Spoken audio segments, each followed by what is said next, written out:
तो कैसे हैं मेरे सारे भाई। वेलकम आप सभी का एग्री लोग यूट्यूब चैनल पे। तो जेट 2025 जैसे कि आपको पता है अभी तक आपकी काउंसलिंग स्टार्ट नहीं हुई है, लेकिन जो जेट वाले पीजी के जो स्टूडेंट्स हैं और जो पीएचडी के स्टूडेंट्स हैं उनकी आपकी पता है काउंसलिंग शेड्यूल आउट हो चुका है। उनकी काउंसलिंग आपकी 30 तारीख से स्टार्ट हो चुकी है, लेकिन यूजी की आपकी काउंसलिंग स्टार्ट नहीं हुई है। लेकिन यूनिवर्सिटी ने ये बोला है कि जल्दी ही हम यूजी की भी काउंसलिंग अब 1-2 दिन के अंदर शेड्यूल डाल देंगे और उनकी काउंसलिंग स्टार्ट कर देंगे। तो उससे पहले स्टूडेंट्स के मन में सबसे ज़्यादा डाउट है कि हमारे लिए कोई ऐसी कॉलेज है जो हमें 130 पे भी मिल जाए, 140 पे भी मिल जाए, 150 पे भी मिल जाए, हमारे लो मार्क्स हैं तो हमें एडमिशन मिलेगा या नहीं मिलेगा। क्या काउंसलिंग के आपको मैंने बता दिया कि आपकी 1-2 दिन के अंदर काउंसलिंग स्टार्ट आपको शेड्यूल देखने को मिल जाएगा कि यूनिवर्सिटी ने अपन को बोला है। लेकिन यूनिवर्सिटी ने बोला है तो ज़रूरी नहीं है कि उन्होंने कन्फर्म ही बोला है। अभी तक तो कोई चीज़ कन्फर्म उन्होंने बोले नहीं है, लेकिन उनके ऊपर ट्रस्ट कर रहे हैं। इस बार शायद 2 दिन के अंदर आपको काउंसलिंग देखने को मिल जाए, काउंसलिंग की डेट है वो देखने को मिल जाए, नहीं मिलेगी तो कुछ और किया जाएगा। लेकिन अब स्टूडेंट्स का जो डाउट है वो ये है कि हमारे लो मार्क्स है, हमारे इतने मार्क्स है, हमें एडमिशन मिलेगा या नहीं मिलेगा, और मिलेगा तो किस कॉलेज में मिलेगा। ठीक है, तो कंप्लीट इस वीडियो में बात करने वाले हैं। अगर आप इस चीज़ को लेकर परेशान हो तो आपके लिए वीडियो होने वाली है, और आपका कोई भाई ऐसा हो जो आपके लिए आपकी तरह ही वो भी परेशान है कि हमें जेट 2025 के थ्रू एडमिशन मिलेगा या नहीं मिलेगा और हमारे लो मार्क्स हैं, तो कंप्लीट इस वीडियो में बात करने वाले हैं। तो उन तक ये वीडियो जरूर से शेयर कर देना। अगर आप चैनल पे नए हैं तो चैनल को जरूर से सब्सक्राइब कर दो ताकि आगे होने वाली जो फर्दर से अपडेट है आपको इसी चैनल पे मिल जाए। फर्स्ट ऑफ ऑल बात करने वाले हैं कि जैसे कि आपको ये एक लिस्ट दिख रही होगी जिसके अंदर मैं हर एक कॉलेज आपको यहाँ पे मेंशन की है। ये ऊपरी वाली जो कॉलेज है उसको काट देना मेरे भाई। मैं हर एक कॉलेज के बारे में यहाँ पे बात नहीं करने वाला हूँ क्योंकि आपका टाइम बहुत ज़्यादा जाया हो जाएगा। तो मैं फर्स्ट ऑफ ऑल बात करता हूँ जैसे कि आपकी कॉलेज ऑफ एग्रीकल्चर 12 है, ठीक है। अनरिजर्व कैटेगरी की अगर आप यहाँ पे देखोगे तो 170 से 195 जिनके मार्क्स हैं, जिसके मेल और फीमेल की बात हो रही है, तो उनको जो 12 वाली कॉलेज है उसके अंदर जो एडमिशन मिलने के चांसेस हैं। तो ऐसी जो आपका डाउट यही है कि हमें गवर्नमेंट कॉलेज चाहिए लेकिन हमारे लो मार्क्स है तो हमें एडमिशन मिलेगा या नहीं मिलेगा। तो यहाँ पे अगर आपको एक लिस्ट दिख रही होगी तो यहाँ पे जैसे कि आप जनरल कैटेगरी के अंदर अब यहाँ पे कट ऑफ देख रहे हो, ठीक है। तो यहाँ पे आप ऊपर से नीचे तक देखो, जैसे मतलब यहाँ पे 170 पे कॉलेज अलॉट हुई है।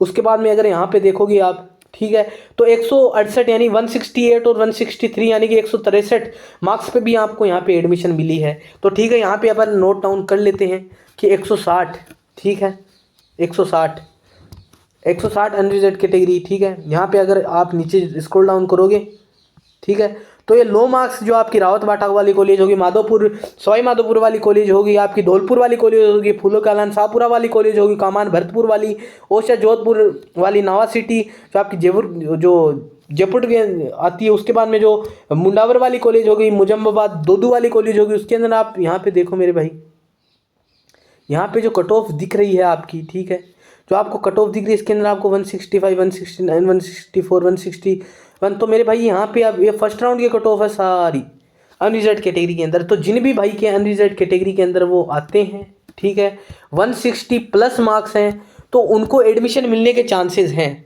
ठीक है। अभी ये बात अनरिजर्व कैटेगरी के अंदर है। जो स्टूडेंट्स अभी भी सोच रहे हैं, ठीक है, कि हमें एडमिशन मिलेगा या नहीं मिलेगा, तो 160 प्लस जिनके मार्क्स है वो काउंसलिंग में पार्टिसिपेट कर सकते हैं, वो काउंसलिंग करवा सकते हैं मेरे भाई। जिनके 180 मार्क्स है वो कंफर्म समझो कि उनको किसी ना किसी कॉलेज में एडमिशन मिल जाएगा। और जो अनरिजर्व कैटेगरी के अंदर जो स्टूडेंट्स आते हैं उनको 160 मार्क्स हैं तो उनको पेमेंट सीट में तो एडमिशन मिल ही जाएगा। तो आपको क्लियर हो गया होगा कि 140 अगर 60 से प्लस नंबर हैं तो आप कहीं ना कहीं पेमेंट सीट पे में आपको एडमिशन मिल जाएगा। लेकिन जिन भी भाई के 180 नंबर है तो उनको ये है कि उनको किसी ना किसी कॉलेज में कंफर्म एडमिशन मिल जाएगा। अगर एडमिशन उनको नहीं मिलेगा तो उनकी गलती की वजह से नहीं मिलेगा, वो चॉइस फिलिंग में गलती कर देंगे, वो काउंसलिंग में गलती कर देंगे, और आप गलती ना करो तो आपका भाई आपके लिए है। कोई भी डाउट हो तो आप मुझे पर्सनल मैसेज कर सकते हैं। चॉइस फिलिंग को लेकर, काउंसलिंग को लेकर कैसा भी डाउट हो तो आप मुझे बता सकते हैं, कमेंट के अंदर बता सकते हैं, हर एक डाउट क्लियर किया जाएगा।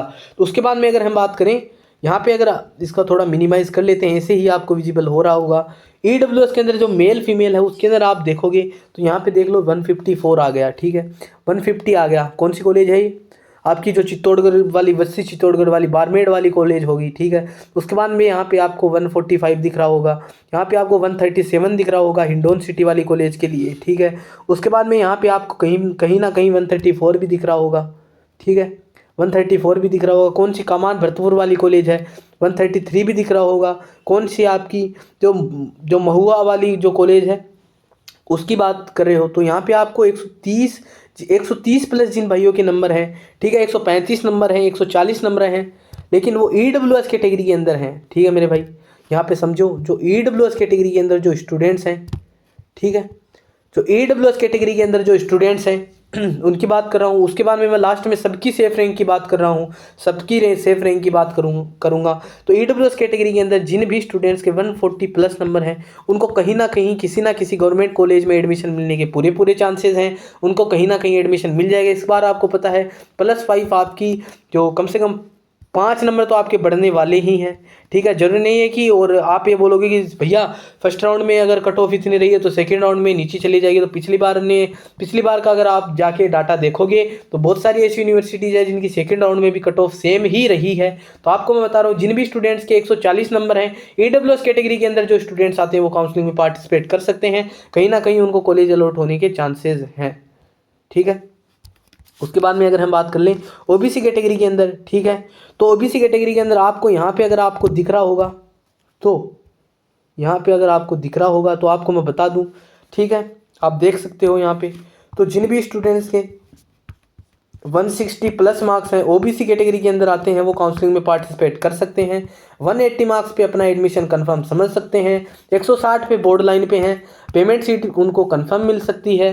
ठीक है, लेकिन 160 जिन भी स्टूडेंट्स के मार्क्स हैं वो काउंसलिंग में पार्टिसिपेट करो, और बाद में तो आपकी मर्जी है, आप करना चाहो या नहीं करना चाहो, लेकिन आपके लिए जो सेफ रैंक है वो मैं आपको बता रहा हूँ। उसके बाद में अगर MBC कैटेगरी के अंदर बात करें, इनका भी सेम ही रहने वाला है। ठीक है, इनका भी सेम ही रहने वाला है। जो MBC कैटेगरी के अंदर जो स्टूडेंट्स आते हैं, ठीक है, 160 मार्क्स हैं, ठीक है, 160 मार्क्स है, काउंसलिंग में पार्टिसिपेट कर सकते हो, काउंसलिंग में पार्टिसिपेट कर सकते हो। 170 मार्क्स पे समझ सकते हो कि आपको कहीं ना कहीं कॉलेज अलॉट हो जाएगी। पेमेंट सीट पे 160 पे एडमिशन के चांस बनते हैं। कभी कभी गवर्नमेंट कॉलेज में फ्री सीट भी मिल जाती है।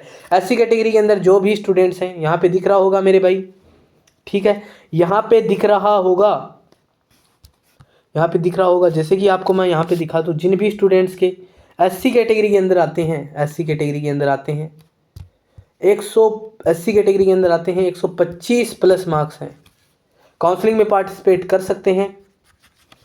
135 140 मार्क्स से कम कंफर्म समझो कि आपको फ्री सीट, जो आपकी पेमेंट सीट के अलावा हम जो गवर्नमेंट की जो आपकी नॉर्मल सीट होती है उस पर एडमिशन मिल जाएगा, जिसकी फ़ीस आपकी अराउंड 15,000 रुपये लगती है। उसमें आपको कंफर्म एडमिशन मिल जाएगा, और आपको डिपेंड करेगा कि आप काउंसलिंग किस बेस से करवाते हो। ST के अंदर स्टूडेंट्स हैं, उनका भी आप सेम ही रखिए कि उनके भी अगर मार्क्स 120 125 प्लस हैं, काउंसलिंग में पार्टिसिपेट कर सकते हैं। 135 140 पे अपना एडमिशन समझ सकते हैं कि कहीं ना कहीं हो जाएगा। और जो स्टूडेंट्स जो TSP कैटेगरी के अंदर आते हैं, अगर उनके तो 80 मार्क्स हैं, किसी के 60 मार्क्स हैं, ठीक है, किसी के 90 मार्क्स हैं, तो भाई उनको भी एडमिशन मिल जाएगा, ठीक है, गवर्नमेंट कॉलेज के अंदर। अब जिन भाइयों के इससे भी कम मार्क्स आ रहे हैं, ठीक है, काउंसलिंग में पार्टिसिपेट करना चाहो तो कर सकते हो, लेकिन मेरे भाई आपको एडमिशन मिलने की पॉसिबिलिटी ना के बराबर है। आपकी लास्ट राउंड तक भी आपकी कट ऑफ नहीं जाएगी। आपको पता है ये राजस्थान है, ठीक है, ये राजस्थान है। सबसे ज़्यादा जो एग्रीकल्चर के स्टूडेंट्स हैं राजस्थान के अंदर हैं। ICAR के अंदर सबसे ज़्यादा स्टूडेंट्स हैं राजस्थान के अंदर हैं। ICAR के अंदर जो सबसे ज़्यादा कंपटीशन रहता है राजस्थान के स्टूडेंट्स के साथ में रहता है। आपको पता है ICAR के अंदर भी आप एडमिशन लेने जाओगे तो वहाँ भी आपकी अच्छी रैंक होगी, तभी आपको ICAR के थ्रू, और राजस्थान में अगर आप पर्टिकुलर स्टेट के हो 40% कोटा लगेगा और आपकी बहुत ज़्यादा अच्छी रैंक है तभी आपको एडमिशन मिलेगा, वरना आपको एडमिशन नहीं मिलेगा। ठीक है, आपको पता है जेट के अंदर भी आपका अच्छा आपका जो है कंपटीशन रहने वाला है। 5 से 6 हज़ार के बीच में सीट रहती हैं, 6 से 7 हज़ार के बीच में आप सीट मान सकते हो, इतनी सीट्स रहती हैं। इतनी सीटों पे आपका कंपटीशन होगा। ठीक है, आपको मैंने आपकी सेफ रैंक बता दी, किनको एडमिशन मिलेगा किनको एडमिशन नहीं मिलेगा। लेकिन अगर आपको कुछ ऐसा लगा हो जो इस वीडियो के माध्यम से आपका क्लियर नहीं हुआ, लेकिन आपके मन में वो डाउट चल रहा है, मैंने इस वीडियो के अंदर कुछ ऐसा हो जो मेंशन नहीं किया, तो आप मुझे कमेंट करके बता सकते हो। पर्सनल मैसेज करना चाहो तो DM कर सकते हो, टेलीग्राम पे भी और इंस्टाग्राम पे भी। ठीक है, वीडियो की डिस्क्रिप्शन पे आपको लिंक मिल जाएगी, वहाँ से ऐड ऑन हो जाना, अपने डाउट है वो क्लियर कर लेना। अगर आपको वीडियो अच्छी लगी तो वीडियो को लाइक कर देना। अगर आपने चैनल को अभी तक सब्सक्राइब नहीं किया है तो ज़रूर से सब्सक्राइब कर लो, क्योंकि आगे होने वाली जो फर्दर से अपडेट है आपको इसी चैनल पर मिलने वाली हैं। चॉइस फिलिंग से लेकर सारी चीज़ फ्री ऑफ कॉस्ट मैं प्रोवाइड करवाऊंगा आपको, जितने मेरे से हेल्प हो पाएगी आपकी मैं कर दूंगा। तो मिलते हैं आपके साथ आपके लिए ऐसी ही आपके लिए इंपॉर्टेंट और हेल्पफुल वीडियो के साथ। तब तक के लिए थैंक यू, जय हिंद।